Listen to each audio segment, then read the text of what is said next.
Well, hey, everybody, it's Mike from Profiling Evil, and I want to apologize in advance for the audio on my portion of this interview. Now, my guest audio is good, but mine, I had wind blowing in the background, and for some reason, it kept cutting out. So please cut me some slack on that, but I didn't want to lose the interview because it had some valuable information.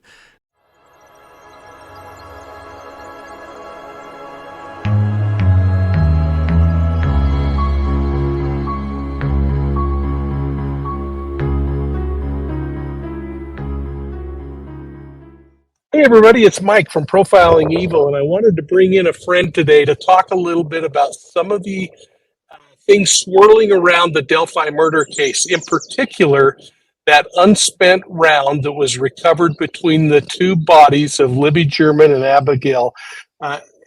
This was really something that's taken and captured a lot of attention because the law enforcement folks are speculating that there are markings that transfer and line up directly with the weapon that was later recovered in the search warrant at Richard Allen's house. I thought it would be really helpful to bring in a buddy of mine, so I'm bringing in Mario Compano. And Mario, how you doing today? Great, Mike. Thank you for having me on the show today. Doing well.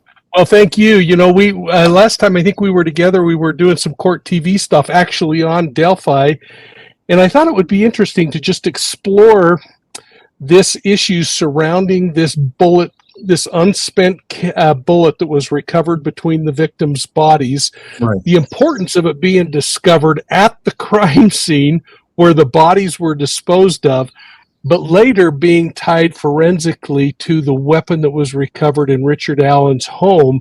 And, you know, folks got all kinds of conspiracy theories going on. I don't even want to go there. I just want to talk about these bullet and extraction marks and kind of explore what some of the possibilities might be. But I thought it would be really helpful for everybody, for folks to know a little bit about your background, because you come from a background with law enforcement experience, you came from a military experience, you work in the intel field. I mean, you've been working on the range as an instructor for an awfully long time. This isn't your first rodeo when it comes to talking about bullets and bullet markings, but why don't you tell folks who you are and where you come from?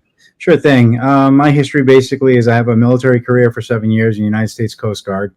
I was involved in law enforcement, search and rescue, narcotics operations, fishery patrols, etc. So from a law enforcement perspective, I understand how that works, what's involved in it. I mean, our training was pretty much similar to what the local PDs and the federal sector does, you know, FBI, etc.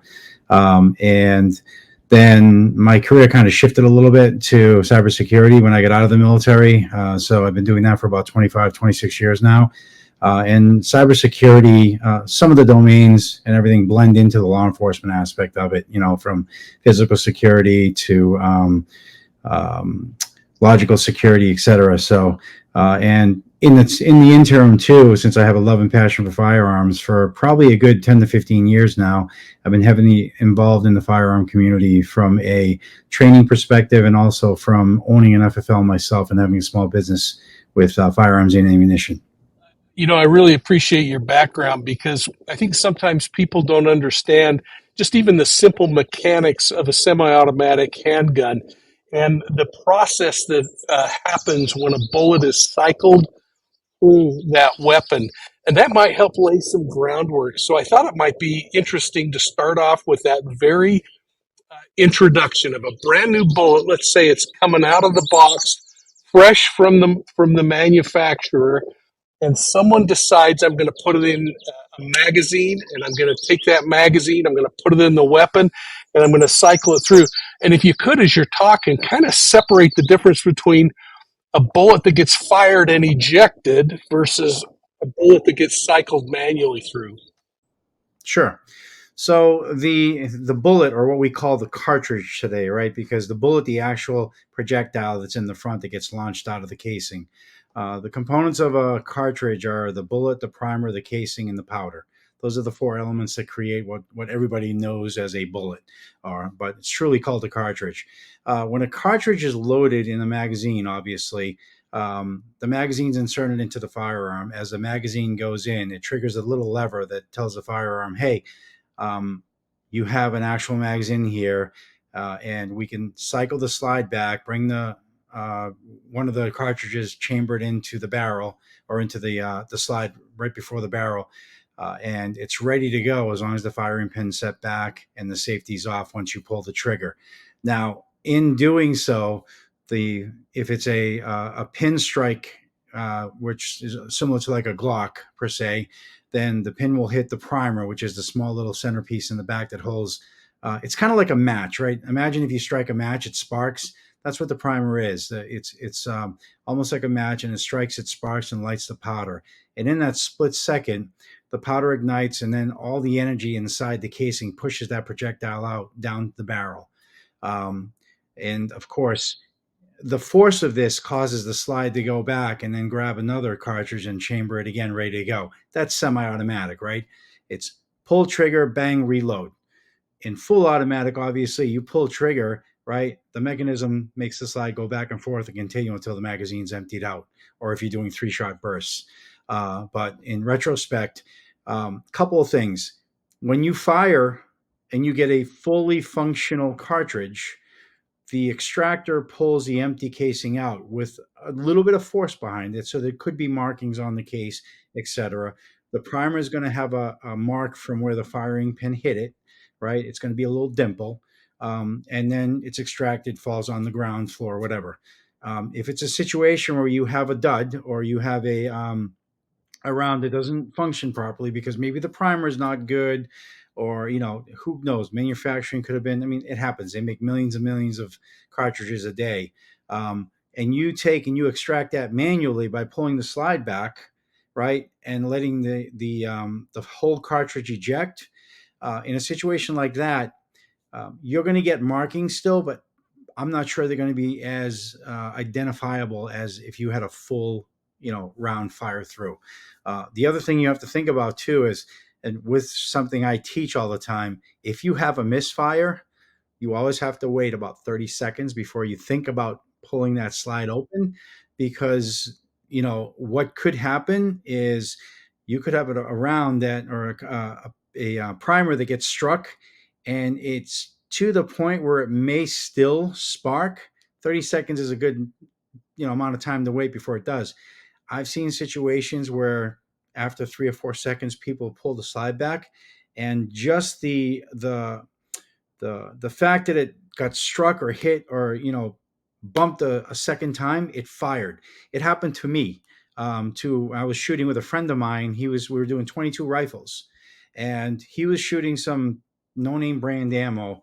And I was joking around with him. I said, "Oh, you got the blue light special of the ammo."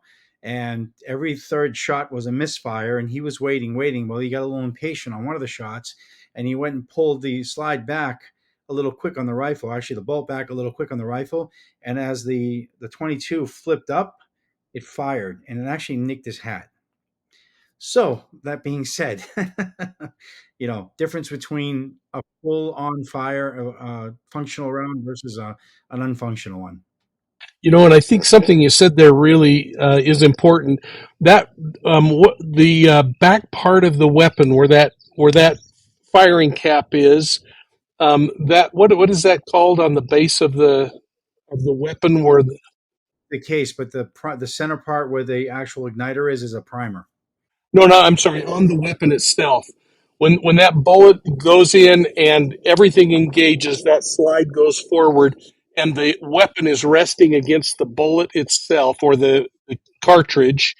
The back part there, that we often see striations and marks when a round is fired because of the intense pressure. What's that back piece called again? I We just call that the casing because it's a complete casing, right? I mean, it could be the seat of the bullet, right? The backside of the bullet, but we call it the casing, right? The end or end cap or whatever. I never really had an official name for it, but a properly seated cartridge in a firearm is if you were to take a barrel, right? You have the barrel that has the lands and grooves, and these are the little lines inside the barrel that spin the bullet to go out. Just before that, where the ramp is, the feed ramp that goes up, you could look and you can see like a little line of indentation. The case actually marries up to that. So the diameter of the case is going to be the same diameter as that little cut. So imagine you take a lead pipe or a pipe, and you kind of like bore out a little bit of the pipe so that the actual diameter internal of the front piece, let's say, is 0.5 of an inch, and then the back piece is going to be 0.65 of an inch, right?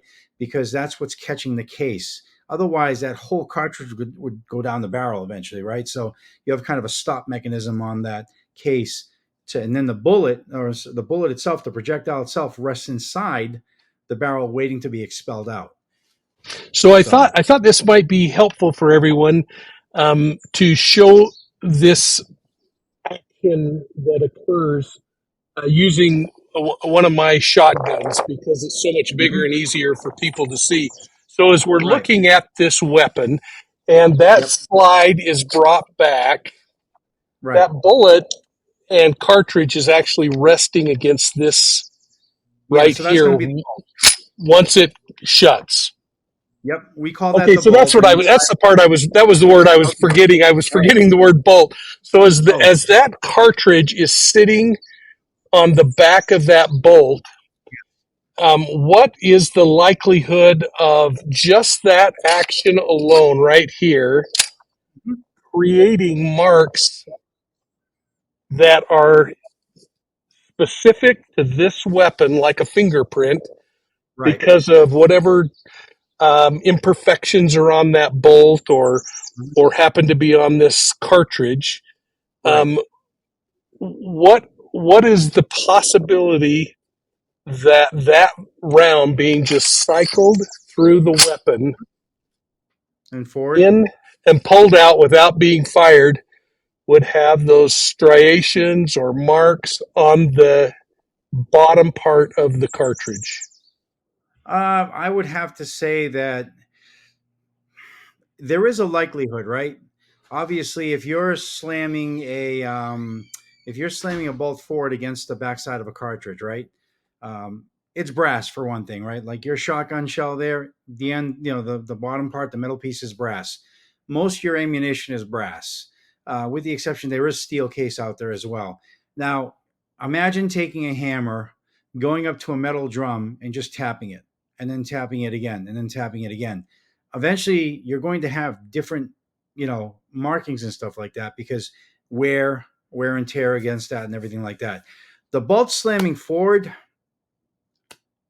I over a course of time is going to have some wear, but you'll probably get a defining marking and everything like that. The true marking is in the barrel itself on the projectile, right? Obviously, because when you send something down the barrel, now the shotgun's going to be a little different because you're talking about a bunch of pebbles inside there, right? Little different size gauge pebbles. What about the size of the cartridge, the sides as it goes in? Aren't those same imperfections inside the barrel? They could be. They could be. The only problem you run into with that is over a period of time, you're going to have wear and tear. So the extractor is always going to pretty much pull the empty case out the same way, right? So it's going to be a defining. The extractor is. That's this small pin right here, or this little hook that grabs Yes, on to the exactly. bottom Exactly. of that cartridge right here and kind of Yep. pulls it out. Pulls it out and ejects it out. Exactly. So that extractor is more than likely going to be the same. But a barrel is going to be your best identifier if you have a bullet head that goes down, because it's going to get scored the same way. It's like your fingerprint. Your fingerprint does not change. It always stays with you for life. The barrel is going to be like that. And it doesn't matter how many times you shoot through it, you're still going to have that same pattern inside. Because when they cut the barrels, right, imagine them going through and making a pattern, right? They cut the barrels a specific way, so it's going to have a specific pattern each time. Now, how do you bypass that? Look, if I was going to commit a crime like that, the first thing I would do is I would change the barrel out, change the extractor out, right? Now you have a totally different firearm, right? This is the reason why a lot of manufacturers now are putting serial numbers on barrels, on slides, and on firearms. Glock's doing it. Who else is doing it? I think HK is doing it, etc. So when you buy a firearm from them, everything is marked. It's like cars having serial numbers on them, right? Every important piece inside a card has a serial number. So you can't say it's, if someone puts something like a replacement in there, well, that's not an original part, right? So that's how they're getting away with, if someone's tampered with a firearm. But yeah, over time, wear and tear will probably change the impression marks, but it would take a lot of time and it would take a lot of rounds to do that, right? Because wear and tear eventually does take over. So, it's kind of interesting to me. I don't have a dog in this fight. I don't think you have a dog in this fight. I think when we've been on court TV, we've been pretty direct about, let's just talk about what we actually know, not all these ghost stories. So here's a couple of things that I know in regard to this case that I think are pretty amazing. It's either a really well-crafted conspiracy, which could or could not happen, I don't know, or it's awfully coincidental that a cartridge that might microscopically match a weapon is recovered at the victim's crime scene, that weapon is recovered at a suspect's home. That's pretty dang coincidental, isn't it? It is very coincidental, but from my understanding, that empty or that unfired cartridge they found looked like it had been out there for a while, for a minute. So could be that someone just didn't sweep the area well enough and made a mistake. If I see a brand new piece of brass on the ground or an unspent cartridge on the ground that looks pretty new, I'm going to see it. I'm going to pick it up. Was it in the heat of the moment that someone just didn't realize it was there, or someone could have put it out there later on just to try and the only way to truly know would be to get the exact matching firearm. In this case, I think it was a 300 blackout rifle or pistol. Get the exact firearm and cycle a cartridge through without firing it and see what the differences are between the two. And microscopically examine that, just like you would an actual bullet, looking for the riflings, the striations. Exactly. Because I'll be honest with you, if that doesn't tell you the truth, I don't know what else will in that perspective, right? The rifling, that's easy. That's pretty much you have the bullet that's whole and intact, and you can tell. That's an easy one to figure out. So now, is there a way to forensically tell whether a bullet recovered at a scene, unspent, so a casing, and ammunition recovered? I assume they recovered ammunition in his home. Is there a way to show whether those came from the same manufacturer and the same batch? Not really, unless the manufacturer stamps a lot number on the actual ammunition. And I don't think they would do that, because think about this. If they're making 1,300,000 blackout a day, all right, and then they stop that day, then tomorrow they do 9mm, right? That day they did 1,300,000 blackout rounds. That's going to be lot 762 or 763. Then 3 days later, they make more ammunition, right? That's going to be 766, 767. Every time they make a certain amount of ammunition, they're going to put it in that one lot number, right? Think about it in respect to automobiles, right? Toyota makes a 2023 model. They stop making a 2023 model in production in September. Then in May, they start the 2024 model, et cetera, right? Same thing, right? Unless they stamp that ammunition with the lot number to designate it. I mean, could you look at a box of ammunition that's missing one or two and then see if it looks the same? Maybe, but again, manufacturers do several million rounds a day, and it's all usually judged by lot numbers. Because if I have a problem with I have a systemic problem with some ammunition, right, where I'm having a lot of misfires and stuff like that, and I call the manufacturer, first thing they're going to ask me is, what's the lot number? right? And I've had this happen with one of the ammunition makers already. This was a few years back. I won't name them, obviously, but they said, "Oh yeah, we're aware that we're having a problem with that lot number." I'm like scratching my head. Well, if you're aware, why don't you pull that ammo off the shelf? Because what happened to me was something a little dangerous, right? Where the backside of the bullet blew out and singed my shooter's arm hair. So it was a little dangerous. But they said, "Oh yeah, we've had reports of that," and they go by lot number. So if something's wrong in the manufacturing process, you know, You brought something else up that I think is really interesting that people need to consider along the way, and and I have to admit, as I'm looking at this casing, I can see striations or marks in the brass on the side from where it went inside the barrel and rested. I can't, with my naked eyes, see markings on the back, but if microscopically they're able to replicate that with that weapon, that's going to be an awfully tall hill to climb. You talked about that bullet laying on the ground perhaps for some time, whether that was a day or two or longer. There's a process of oxidation that occurs on those rounds as they lay out exposed. And there was a woman in Atlanta, and I can't remember her name, but she was a college football fan, and she went out one day and she had wired some money to her daughter just moments before she disappeared.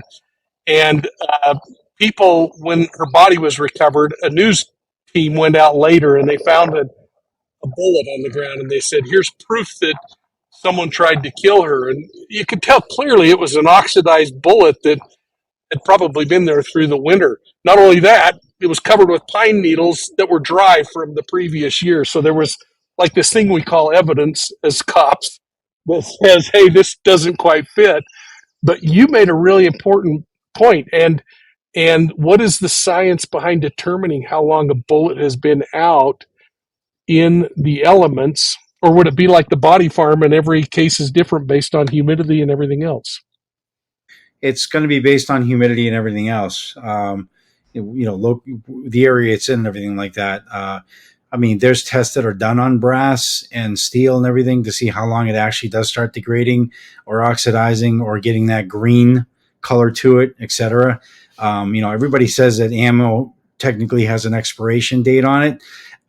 Does it? I would say yes, but I mean, I have some ammo that's 15 years old, and it looks, as long as it looks fine. I mean, it's some ammo that I got from um, going to yard sales or going to these estate sales and stuff, and I'm like, well, that's a cool looking federal package, and it looks like it's from 1985, right? So I'll grab it. Will I fire it? No, because it's a nostalgia thing, and I'm going to keep it, right? But I look at the ammunition; it looks good because it was kept in an area where there was low moisture, proper humidity, et cetera, et cetera. But what's the exposure? It depends on the area. Like ammunition in Colorado is going to be a lot different than ammunition here in Georgia or in Massachusetts, where they have a high humidity factor up there. So you guys don't have any humidity. That's really interesting. Yeah, I mean, I have bullet and ammunition that is post Vietnam that I bought at the Army store that I'm still running through my little Mini 14 just to use when I'm going out to shoot things. So that's really interesting in and of itself. So I love circumstantial criminal cases, and I see this case against Richard Allen really becoming a circumstantial case. And it's hard. It's going to be difficult for him to get over the fact that he says, "Hey, I was on the trail," and that there are witnesses that suggest that they saw someone who looked like him on the trail. That a bullet was recovered there that somehow law enforcement says they can forensically match up with a weapon recovered in his home. Conversations in the jail that he made to family members. All of those are really interesting, but this is why I think we're seeing the defense work so hard in trying to exclude that evidence from coming into trial. Yep. No, I completely understand. I mean, years go by and you say you find a bullet that matches or a cartridge that matches, that firearm from an extraction point. You know, I got to question that. I really have to question that. Um, especially if it was an unspent cartridge, right? So, I mean, do they have the other pieces of the puzzle? Do they have the actual projectiles that actually were, made or penetrated the body, that were pulled out of the victim, etc. So, does that match as well? So, Yeah, this is going to be interesting, and I don't know that have they. I don't know that they've released that the girls were in any way shot. I know that they say there were cut wounds, so it's going to be interesting what really comes out in trial. Unless you happen to know something that's authoritative. Otherwise, if it's something your buddies have told you, we can't talk about that. But I think this has been a really interesting discussion, Mario, and I hope it helps people understand how challenging these kinds of cases can be. I love circumstantial cases because they're not relying on one form of evidence. They're saying, here are all these things that say A plus B usually equals C, and we believe that this is C. I don't know. I'd love your parting comments. that's that's what's so tough about being on a jury, that you really have to understand what you're looking at for evidence. At the end of the day, understanding the forensics, the science behind all these things, it's I don't know. Does a prosecution have enough to present a case like this to get a guilty verdict? Does defense know how to actually really destroy anything that the prosecution brings to the table? Right? There's a lot behind. It's not Hollywood. It's not something that gets solved in 60 minutes on a TV show, right? So, I mean, how many cold cases do they unearth right now? 20 years later, 25 years later, these cold cases are solved because they figured out now with what they can do with forensics, with DNA and everything like that. So, we're living in a better world when it comes to trying to solve these crimes. But if you have a missing piece of evidence, you may never, it'll go cold again. So, So Mario, here's a question, and I hope I'm not throwing you under the bus here, and, and that no. is, if you were the defense in this particular case with Richard Allen, because I keep looking at this, I keep thinking there's either all this incredibly powerful circumstantial evidence, or the defense is right. There's been this massive, high level conspiracy to set up this guy that worked at the local pharmacy.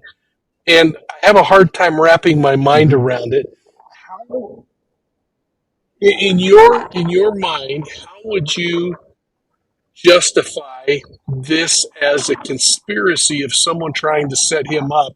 And what would it require for someone to actually pull this off in this particular case?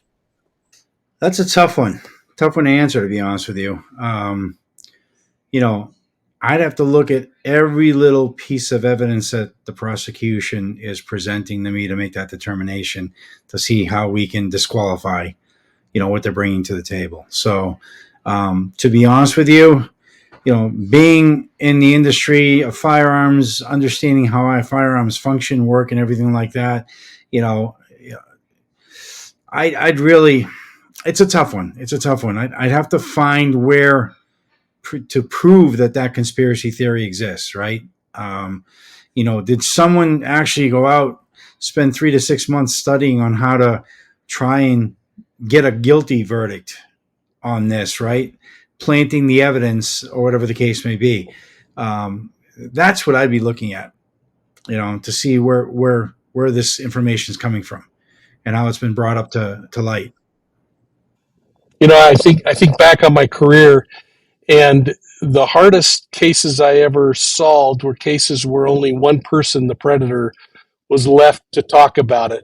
And here, when I see these theories coming out, like the Odinists are involved, and there's a band of them, and the court officers, and the judge, perhaps, and law enforcement, and somehow they convinced this guy to end up on the trail on the right day at the right moment. Were they predisposed and dropped a bullet, if in fact your theory that there may have been some oxidation on that bullet, on the ground where the girls were murdered? and that there happened to be a weapon in his house, just seems unsurmountable to me to pull off a conspiracy theory. True. Totally agree with there. From the, I'm going to go back to the oxidation aspect of it on the unfired cartridge. To be honest with you, we have the science to determine how old something is, right? We have the science to determine how much something has broken down or decomposed, etc. So I would imagine that they could figure out if there is oxidation on this piece of metal, how old the oxidation is, right? I mean, I would imagine, and if that's the case, then that's where I'd go with the defense. I'd say, let's get a scientist in here to look at that, to see how long that oxidation's been there.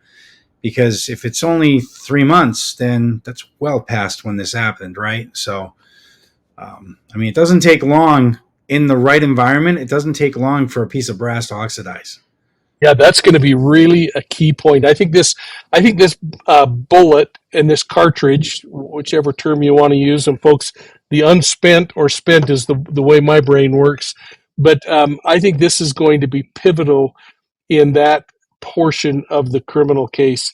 And it's going to be interesting to see if other evidence comes out. I have been shocked before at the outcome in a trial, as I'm sure you have. So I'm looking at this knowing that all of us on the outside only have what's been officially released. At least that's all we should be relying on as we talk about it. We ought to leave the ghost stories alone. Yep, I'd love to see pictures of the actual cartridge to see where they have the strike marks from the extractor and everything, to see, if that's the case. But I don't know if we'll ever see those, because we'll stay inside the courtroom as evidence, right? So. Well, Mario Campesano, thank you so much. I really appreciate it. And folks, this is great. This helps you. Richard Allen now has his court date moved out further, so they've got a little more time to continue the preparation, as does the state have a little more time to continue their preparation. So it's going to be interesting to see how this criminal case rolls out. I hope if you've enjoyed this, that you're hitting that like and subscribe button, folks. I hope you're ringing the bell and doing all that stuff you need to do in order to receive our notifications. And I hope you're tuning in on Facebook, Instagram, YouTube, or Twitter. And by all means, if you like audio podcasts, make sure you're tuning in to Profiling Evil podcasts on your favorite podcast platform. This interview will be there in another month or two as we get through a bunch of other stuff that's going on, hopefully about the time that Richard Allen goes to trial. So, Mario, thanks again. God bless you. And from all of us at Profiling Evil, folks, we'll see you soon at the next crime scene.